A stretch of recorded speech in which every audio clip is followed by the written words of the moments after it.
સુરતના અડાજણ વિસ્તારમાં 10 તોલા સોનું લઈ જતા વૃદ્ધના હાથમાંથી પડતા જતા એક મહિલાને મળ્યા હોય પોલીસે 40 જેટલા સીસીટીવી ચેક કરી દાદાને દાગીના પરત કર્યા હતા।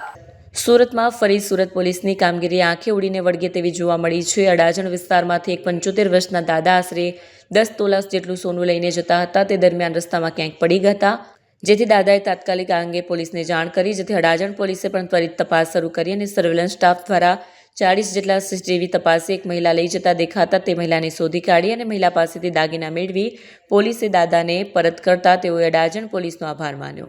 2/1/2026 રોજ ગંગેશ્વર મહાદેવ અડાજણ પોલીસ ચોકી અમારા ઘરેથી અમારા વેવાઈનું 9 તોલા સોનું પાકીટ પડી ગયેલું પાલ વિસ્તારની અંદર, તો અમે અડાજણ પોલીસ ચોકી આવી જોગરાણા સાહેબ પીઆઈ સાહેબને અમે વિનંતી કરી અને અરજી લેખિત આપી। સાહેબે અરજી પણ વાંચ્યા વગર 1 સેકન્ડનો પણ વિલંબ કર્યા વગર તાત્કાલિક ડી સ્ટાફને કીધું કે આનો જવાબ તાત્કાલિક રિઝલ્ટ જોઈએ। પૂરો સ્ટાફ કમસે કમ 2:15 વાગ્યાથી બપોરે લાગેલો, રાત્રે 1 વાગ્યા સુધી સાહેબે મહેનત કરી અને આ વસ્તુ અમને અમારા વેવાઈની પરત કરાવી।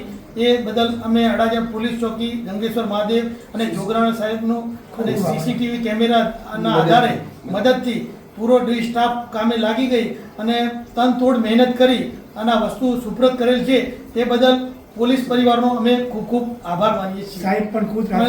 સાહેબ પણ રાત્રે 1 વાગે ત્યાં પૂરા સ્ટાફ સાથે લેડીઝ પોલીસ બી સાથે આવી અને આ વસ્તુ લઈ અને રાત્રે સુપ્રત કરેલ છે। એ બદલ જોગરાણા સાહેબનો પણ ખૂબ ખૂબ આભાર, ધન્યવાદ। અને આવી જ રીતે પોલીસનું કામ બહુ સરસ રીતે થયું, એ બદલ અમે ચારે બાજુ પોલીસની વાહ થઈ અને અમે અભિનંદનને પાત્ર ગણીએ છીએ।